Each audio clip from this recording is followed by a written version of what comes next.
Positive clutch नहीं पढ़ना, friction clutch ही main पढ़ना। तो फ्रिक्शन क्लच में टोटल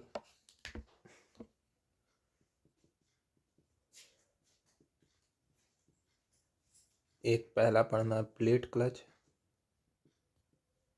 जिसमें सिंगल प्लेट और मल्टी प्लेट, फिर उसके बाद कोन क्लच और लास्ट में सेंट्रीफ्यूगल क्लच।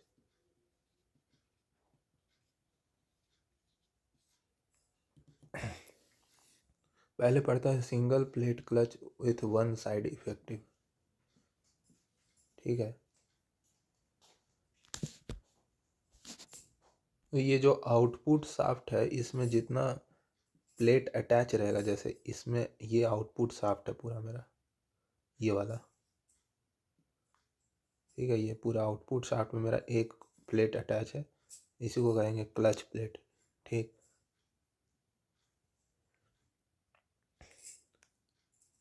तो यहाँ पे सिर्फ एक क्लच प्लेट है, इसलिए सिंगल प्लेट क्लच इसको कहेंगे। ठीक है, अब one side effective, both side effective, उसी को देखना है हम लोग को। अब बोथ साइड इफेक्टिव समझ गए तो मल्टी प्लेट क्लच भी उसी तरह से काम करता है। अब जैसे ये जो होता है ड्रिवन शाफ्ट, इसको हम लोग बोलते हैं स्प्लाइंड शाफ्ट। मतलब ये एक्सियल डायरेक्शन में मूवमेंट कर सकता है, पर ये ड्राइविंग कंस्ट्रेंट है कि ड्राइविंग शाफ्ट जो है मूवमेंट नहीं कर सकता है। ठीक, अभी प्रेजेंट में ये इंगेज पोजीशन में है, मतलब ड्राइविंग शाफ्ट और ड्रिवन शाफ्ट फुल्ली इंगेज। तो ये जो है ये क्या है, स्प्रिंग। स्प्रिंग जो है इस साइड की ओर फोर्स लगा रहा है W। तो स्प्रिंग जो है फोर्स लगा रहा है, तो स्प्रिंग क्लच प्लेट पे भी फोर्स लगाएगा। ठीक है, क्लच प्लेट से अटैच रहता है फ्रिक्शन लाइनिंग, तो फ्रिक्शन लाइनिंग ए पे फोर्स, फ्रिक्शन लाइनिंग पे भी वही फोर्स आ जाएगा, और फ्रिक्शन लाइनिंग फिर ए पे वो फोर्स ट्रांसफ़र कर देगा। अब ए तो स्प्लाइन शाफ्ट है नहीं, ए तो इधर जा नहीं सकता है। ठीक, तो ए जो है न्यूटन्स के थर्ड लॉ से इक्वल एंड अपोजिट रिएक्शन दे देगा, नॉर्मल रिएक्शन फोर्स देगा। ठीक, इस फ्रिक्शन लाइनिंग के ऊपर। ठीक, तो ये जो ए और बी के बीच में है, क्या हो जाएगा, एक प्रेशर क्रिएट हो जाएगा, और प्रेशर क्रिएट होने की वजह से बी और ए जो है एक साथ विदाउट स्लिपिंग घूमेगा। लेकिन ये प्रेशर इतना भी ज़्यादा नहीं होना चाहिए कि फ्रिक्शन लाइनिंग ही ख़राब हो जाए। अब जैसे इसको हमको अगर डिसंगेज करना है, अभी तो इंगेज है, तो यहाँ पे हम लोग क्लच पैडल दबाते हैं, पैर रखते हैं यहाँ पे, तो ये क्या होता है, पीछे साइड में एक फोर्स, इस साइड की ओर फोर्स, ये एक मैकेनिकल अरेंजमेंट इधर की ओर फोर्स देगा स्प्रिंग को। ठीक है, तो मान लो कि जैसे एक स्ट्रेच स्प्रिंग और यहाँ पे एक रिजिड सपोर्ट लगा हुआ है। अब फर्दर अगर हम इसको कंप्रेस करेंगे तो यहाँ एक गैप क्रिएट हो जाएगा, वही मैकेनिज़्म से ये अगर दबाते हैं इसको तो ये इस साइड की ओर मूव करता है और इन दोनों के बीच में एक गैप क्रिएट हो जाता है। तो ये मैकेनिज़्म था इसका। ठीक है, ये हम लोग W फोर्स लगा रहे थे क्लच प्लेट B पे, तो ये इधर जाने का कोशिश कर रहा था, लेकिन प्रेशर के कारण इस पर equal and opposite friction normal reaction आ जा रहा था। सिमिलरली यही फोर्स ट्रांसफ़र हो रहा था इस साइड ए की ओर, पर ए चूँकि एक्सियल मूवमेंट नहीं कर सकता है, तो ये जो ए जो है ये बीच में लगा हुआ है फ्रिक्शन लाइनिंग, इस पर equal and opposite force create होगा। ठीक है, और ए पे फोर्स इधर की ओर होगा। तो ये इसका फ्री बॉडी डायग्राम है। ठीक है, तो ये हम लोग का सिंगल प्लेट क्लच। अब ये है हम लोग का क्लच प्लेट आउटपुट वाला, मतलब ड्रिवन शाफ्ट वाला। ठीक है, इस पर फ्रिक्शन लाइनिंग इधर की ओर फोर्स लगा रहा है, हमको निकालना है W कितना होगा। ठीक, और ये प्लेट 2D व्यू में हम लोग ऐसा देख रहे हैं, लेकिन 3D में सर्कुलर प्लेट रहेगा, जिसका इनर रेडियस R1 और जिसका आउटर रेडियस R2। किसी आर डिस्टेंस पे जा कर के हमको डी आर का एक एलिमेंट लेना पड़ेगा। उसके लिए हम लोग को यहाँ इसका 3D व्यू देखेंगे तो ऐसा सर्कुलर दिखेगा, ठीक है। ये R1 रेडियस का है और आउटर रेडियस R2। किसी आर डिस्टेंस पे जाके हम लोग एक एलिमेंट ले लेंगे।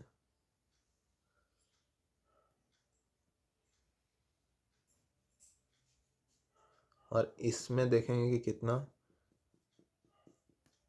एक्सियल फोर्स, छोटा सा एक्सियल फोर्स कैलकुलेट करेंगे इसमें।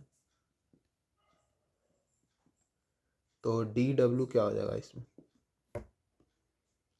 और पी इंटू, अच्छा ये पी क्या है, पी है मेरा pressure on the friction lining, ठीक है। इसको कहीं जगह पी एन आर एन इस तरह से भी डिनोट करते हैं। तो पी इंटू छोटा सा एरिया 2πr dr, ये हमको डी डब्ल्यू दे देगा।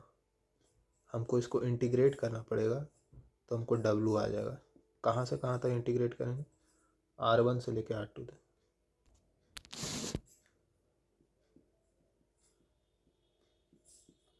R1 से R2 हम इंटीग्रेट कर देंगे तो डब्ल्यू का एक्सप्रेशन मिल जाएगा, ठीक है। ये पहला है।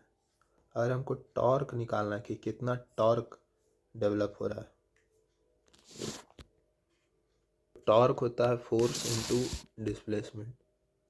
अब इस आर सेक्शन में जाएंगे तो इसको घुमाने वाला कौन सा फोर्स है जो टॉर्क प्रोवाइड कर रहा है। इस नॉर्मल रिएक्शन के कारण दोनों के बीच में फ्रिक्शनल फोर्स आ रहा है जो कि टॉर्क प्रोवाइड कर रहा है, ठीक है। तो टॉर्क क्या हो जाएगा, न्यू इंटू डी डब्ल्यू, ये हो जाएगा फ्रिक्शनल फोर्स इंटू में डिस्टेंस कितना आर,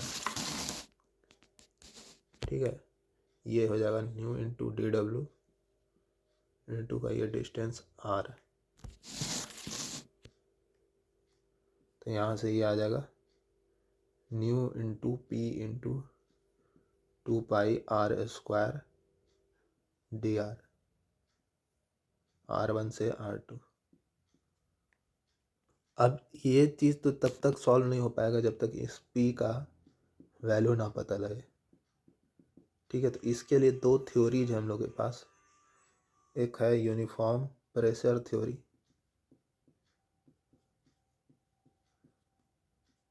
ये कब लगाते हैं हम लोग, जब क्लच नया होता है। दूसरा थ्योरी है यूनिफॉर्म वियर थ्योरी, और इसमें जब क्लच नया नया होता है तो हम मान के चलते हैं कि प्रेशर कांस्टेंट है, ठीक है। अब जैसे जैसे रेट ऑफ वियर इंक्रीज होता है, जब क्लच पुराना होते जाएगा तब वहाँ पर प्रेशर कांस्टेंट नहीं होगा, तब वहाँ लगाएंगे हम यूनिफॉर्म वियर थ्योरी। क्लच जब पुराना हो जाएगा तो यहाँ पे क्या हो जाएगा, प्रेशर इंटू आर बराबर कांस्टेंट। मतलब अब प्रेशर का डिस्ट्रीब्यूशन अगर हम लोग देखें तो आर के इन्वर्सली प्रोपोर्शनल आएगा। फ्रिक्शन लाइनिंग के प्रेशर का डिस्ट्रीब्यूशन अगर देखें तो यहाँ पर सबसे ज़्यादा आएगा, फिर धीरे धीरे ये कम होते जाएगा,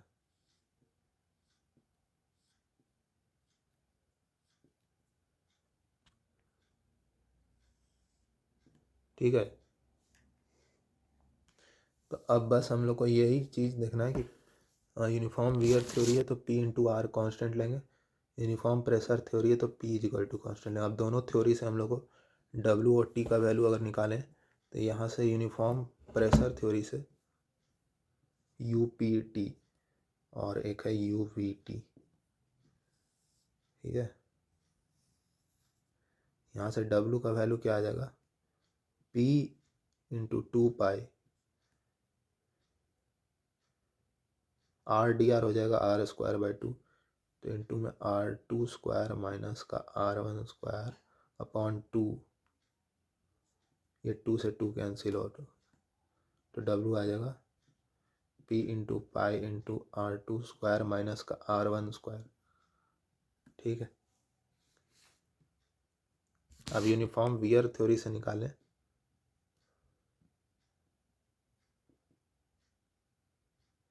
तो P इंटू आर बराबर कॉन्स्टेंट है, तो P की जगह हम लोग लिख सकते हैं सी बाई आर।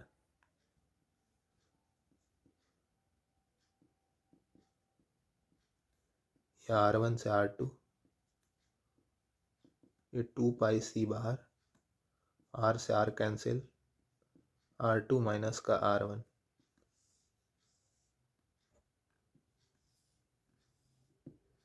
ठीक। अब टॉर्क का वैल्यू अगर निकालें और टॉर्क वाले एक्सप्रेशन में जाएंगे, ये वाला में। अब यूनिफॉर्म प्रेशर थ्योरी से टॉर्क का एक्सप्रेशन निकालेंगे तो ये आ जाएगा। बस कुछ नहीं, इसमें इस वाला इक्वेशन में P का वैल्यू को बाहर ले लेना है और एक में P का वैल्यू को C बाई R रख लेना है।